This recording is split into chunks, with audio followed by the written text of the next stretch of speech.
नमस्कार। खबरों के इस बुलेटिन च तुहाडा स्वागत। मैं हाँ परमिंदर कौर। पहला पेश ने चोण दीआं खबरां। प्रधानमंत्री नरेंद्र मोदी 25 सितंबर को संयुक्त राष्ट्र महासभा के इजलास को संबोधन करेंगे। विदेश मंत्रालय ने ट्वीट करके कहा कि प्रधानमंत्री अमरीका 24 सितंबर को होने वाले क्वाड सम्मेलन में शामिल होंगे।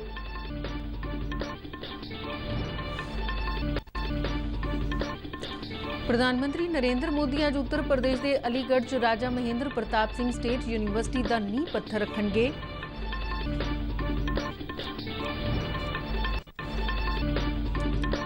विदेश मंत्री डॉक्टर एस जयशंकर ने कहा कि भारत पहला की तरह ही अफगानिस्तान के लोगों की मदद करने का इच्छुक है। संयुक्त राष्ट्र ने कहा कि अफगानिस्तान की सहायता लिए $60 करोड़ का फंड स्थापित करेगा।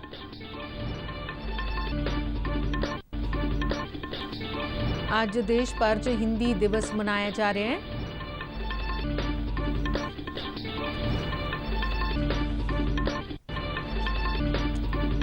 केंद्र वालों देश के 36,000 पिंडां च प्रधानमंत्री आदर्श ग्राम योजना शुरू करने का फैसला।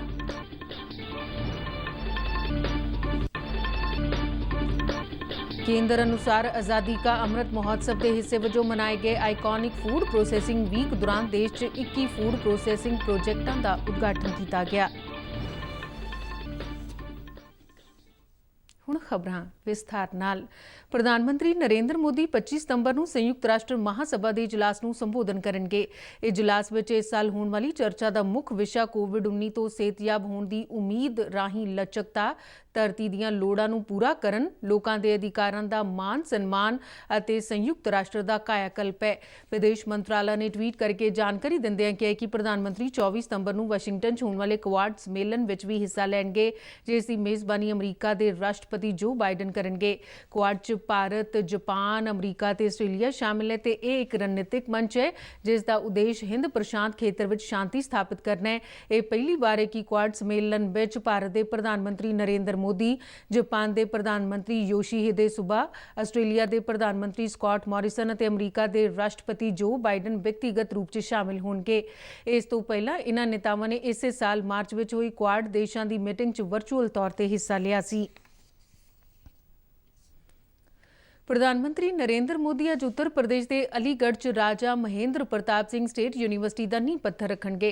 उत्तर प्रदेश सरकार वालों महान सुतंत्रता सैनानी, सिक्ख्या विद्वान और समाज सुधारक राजा महेंद्र प्रताप सिंह की याद में यूनिवर्सिटी स्थापित की जा रही है। अलीगढ़ के कोल तहसील च पैंदे पिंड लोडा ते म्यूजीपुर कनीम जरौली हेठ पैंदे 72 एकड़ रकबे च यूनिवर्सिटी स्थापित की जा रही है। इस मौके प्रधानमंत्री Uttar Pradesh defence industrial corridor के मॉडलों की प्रदर्शनी भी देखणगे। प्रधानमंत्री नरेंद्र मोदी वालों फरवरी 2018 च हुए यूपी पूंजीकार शिखर सम्मेलन के उद्घाटन समय इस कोरीडोर का ऐलान किया गया सी।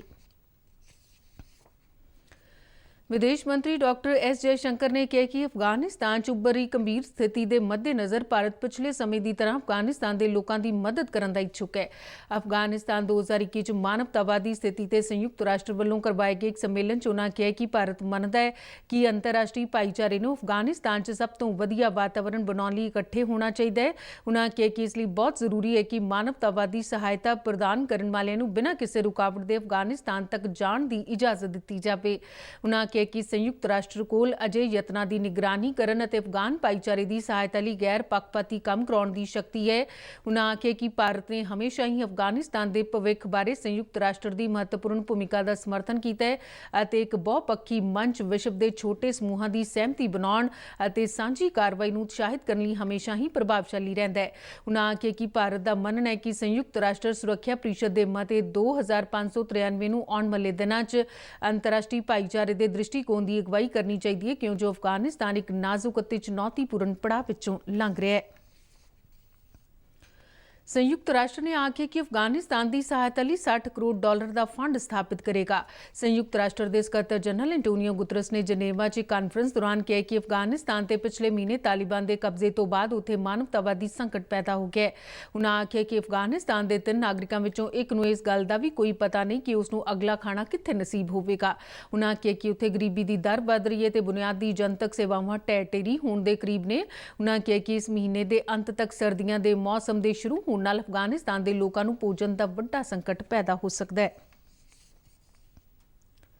देश भर च अज हिंदी दिवस मनाया जा रहा है। यह दिहाड़ा हर साल 14 सितंबर ਨੂੰ देवनागरी लिपि च हिंदी ਨੂੰ अपनाउण ਦੀ याद ਵਿੱਚ ਰਾਜ ਭਾਸ਼ਾ ਦੇ ਰੂਪ ਚ ਮਨਾਇਆ ਜਾਂਦਾ ਹੈ, ਜਿਸ ਦੌਰਾਨ ਕਈ ਪ੍ਰੋਗਰਾਮ ਅਤੇ ਸਮਾਰੋਹ ਕੀਤੇ ਜਾਂਦੇ ਨੇ। ਇਸ ਦਿਨ ਨੂੰ ਮਨਾਉਣ ਪਿੱਛੇ ਇੱਕ ਹੋਰ ਵੱਡਾ ਕਾਰਨ ਅੰਗਰੇਜ਼ੀ ਭਾਸ਼ਾ ਦੇ ਵੱਧਦੇ ਰੁਝਾਨ ਅਤੇ ਹਿੰਦੀ ਨੂੰ ਨਜ਼ਰਅੰਦਾਜ਼ ਕਰਨ ਦੀ ਭਾਵਨਾ ਨੂੰ ਖਤਮ ਕਰਨਾ ਹੈ। ਭਾਰਤ ਦੀ ਸੰਵਿਧਾਨ ਸਭਾ ਨੇ 14 ਸਤੰਬਰ 1949 ਨੂੰ ਦੇਵਨਾਗਰੀ ਲਿਪੀ ਚ ਲਿਖੀ ਹਿੰਦੀ ਨੂੰ ਭਾਰਤ ਦੀ ਅਧਿਕਾਰਿਤ ਭਾਸ਼ਾ ਵਜੋਂ ਮਾਨਤਾ ਦਿੱਤੀ ਸੀ ਤੇ ਪਹਿਲਾ ਹਿੰਦੀ ਦਿਵਸ 14 ਸਤੰਬਰ 1953 ਨੂੰ ਮਨਾਇਆ ਗਿਆ ਸੀ। ਹਿੰਦੀ ਭਾਸ਼ਾ ਨੂੰ ਉਤਸ਼ਾਹਿਤ ਕਰਨ ਲਈ ਦੇਸ਼ ਵਿੱਚ ਹਰ ਸਾਲ ਇਹ ਦਿਹਾੜਾ ਸਕੂਲਾਂ, ਕਾਲਜਾਂ ਤੇ ਸਰਕਾਰੀ ਸੰਸਥਾਵਾਂ ਵਿੱਚ ਹਿੰਦੀ ਦਿਵਸ ਵਜੋਂ ਮਨਾਇਆ ਜਾਂਦਾ ਹੈ।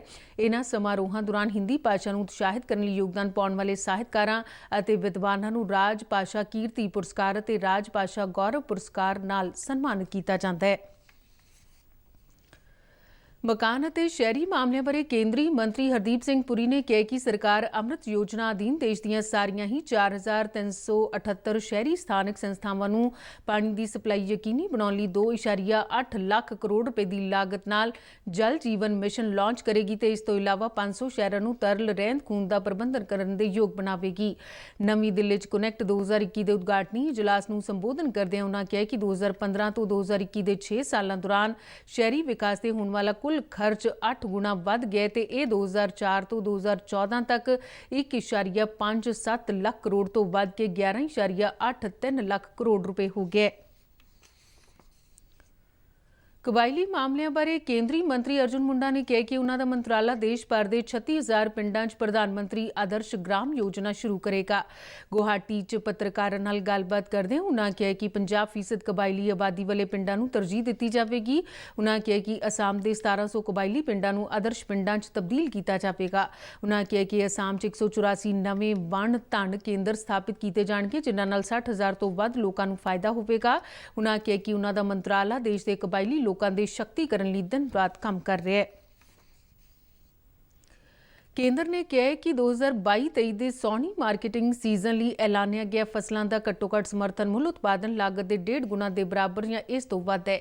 ਇਹ ਜਾਣਕਾਰੀ ਦਿੰਦੇ ਕੇਂਦਰੀ ਖੇਤੀ ਸਕੱਤਰ ਸੰਜੇ ਅਗਰਵਾਲ ਨੇ ਦੱਸਿਆ ਕਿ ਕਣਕ ਅਤੇ ਸਰੋਂ ਲਈ ਕਿਸਾਨਾਂ ਨੂੰ ਉਤਪਾਦਨ ਲਾਗਤ ਤੋਂ ਵੱਧ ਫਾਇਦਾ ਹੋਣ ਦਾ ਅਨੁਮਾਨ ਹੈ।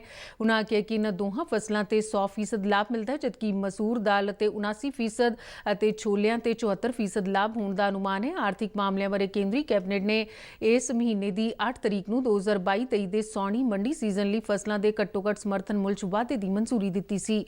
ਉਨ੍ਹਾਂ ਦੱਸਿਆ ਕਿ ਆਮ ਤੌਰ ਤੇ ਸੌਣੀ ਸੀਜ਼ਨ ਦੀਆਂ ਫਸਲਾਂ ਲਈ ਘੱਟੋ-ਘੱਟ ਸਮਰਥਨ ਮੁੱਲ ਦਾ ਐਲਾਨ ਅਕਤੂਬਰ ਵਿੱਚ ਕੀਤਾ ਜਾਂਦਾ ਹੈ, ਪਰ ਪਿਛਲੇ ਸਾਲ 23 ਸਤੰਬਰ ਨੂੰ ਇਹ ਐਲਾਨ ਕਰ ਦਿੱਤਾ ਗਿਆ ਸੀ ਤੇ ਇਸ ਸਾਲ 8 ਸਤੰਬਰ ਨੂੰ ਹੀ ਫਸਲਾਂ ਦੇ ਘੱਟੋ-ਘੱਟ ਸਮਰਥਨ ਮੁੱਲਾਂ ਦਾ ਐਲਾਨ ਕਰ ਦਿੱਤਾ ਗਿਆ।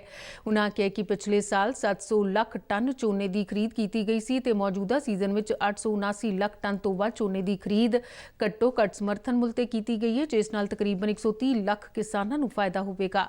ਉਨ੍ਹਾਂ ਦੱਸਿਆ ਕਿ 2021-22 433 ਲੱਖ ਟਨ ਕਣਕ ਦੀ ਖਰੀਦ ਕੀਤੀ ਗਈ, ਜਦਕਿ ਇਸ ਤੋਂ ਪਹਿਲਾਂ ਪਿਛਲੇ ਸਾਲ ਤਕਰੀਬਨ 390 ਲੱਖ ਟਨ ਕਣਕ ਦੀ ਖਰੀਦ ਕੀਤੀ ਗਈ ਸੀ, ਜਿਸ ਨਾਲ 49 ਲੱਖ 20 ਹਜ਼ਾਰ ਕਿਸਾਨਾਂ ਨੂੰ ਫਾਇਦਾ ਹੋਇਆ ਸੀ। ਉਨ੍ਹਾਂ ਦੱਸਿਆ ਕਿ ਕੇਂਦਰ ਨੇ 2021-22 ਚ ਝੋਨੇ ਦੀ ਰਹਿੰਦ ਖੂੰਹਦ ਦੇ ਪ੍ਰਬੰਧਨ ਲਈ 235 ਕਰੋੜ ਰੁਪਏ ਦਿੱਤੇ ਸਨ। फूड प्रोसेसिंग मंत्रालय ने कहा कि आज़ादी का अमृत महोत्सव के हिस्से वजों 6 ਤੋਂ 12 सितंबर तक मनाए गए आइकॉनिक फूड प्रोसेसिंग वीक दौरान 21 फूड प्रोसेसिंग प्रोजेक्टों का उद्घाटन किया गया। केंद्रीय फूड प्रोसेसिंग मंत्री पशुपति कुमार पारस और फूड प्रोसेसिंग राज मंत्री प्रहलाद सिंह पटेल ने इन्हां प्रोजेक्टों का उद्घाटन किया। इन्हां प्रोजेक्टों का उद्देश्य खेती तो मार्केट तक मुल लड़ी च वाधे दे नाल-नाल फूड प्रोसेसिंग उद्योगों लिए आधुनिक बुनियादी ढांचे दीआं सहूलतां मुहैया करवाउणा है।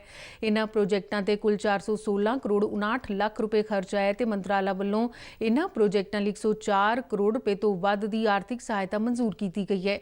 ਇਹ ਪ੍ਰੋਜੈਕਟ ਖੇਤੀ ਉਤਪਾਦਨ, ਕਿਸਾਨਾਂ ਲਈ ਬਿਹਤਰ ਕੀਮਤ ਦੀ ਪ੍ਰਾਪਤੀ, ਭੰਡਾਰਨ ਦੀ ਵਧੀਆ ਸਹੂਲਤ ਅਤੇ ਖੇਤਰ ਦੇ ਕਿਸਾਨਾਂ ਲਈ ਇੱਕ ਵਿਕਲਪ ਬਾਜ਼ਾਰ ਨੂੰ ਯਕੀਨੀ ਬਣਾਉਣਗੇ। ਇਨ੍ਹਾਂ ਪ੍ਰੋਜੈਕਟਾਂ ਨਾਲ ਤਕਰੀਬਨ 7,500 ਲੋਕਾਂ ਨੂੰ ਪ੍ਰਤੱਖ ਜਾਂ ਅਪ੍ਰਤੱਖ ਤੌਰ ਤੇ ਰੋਜ਼ਗਾਰ ਪ੍ਰਾਪਤ ਹੋਣ ਤੇ 32,000 ਦੇ ਕਰੀਬ ਕਿਸਾਨਾਂ ਨੂੰ ਇਹਨਾਂ ਦਾ ਲਾਭ ਪਹੁੰਚਣ ਦੀ ਉਮੀਦ ਹੈ। ਤੇ ਇਸ ਦੇ ਨਾਲ ਹੀ ਖਬਰਾਂ ਦਾ ਬੁਲੇਟਿਨ ਖਤਮ ਹੁੰਦਾ ਹੈ। ਨਮਸਕਾਰ।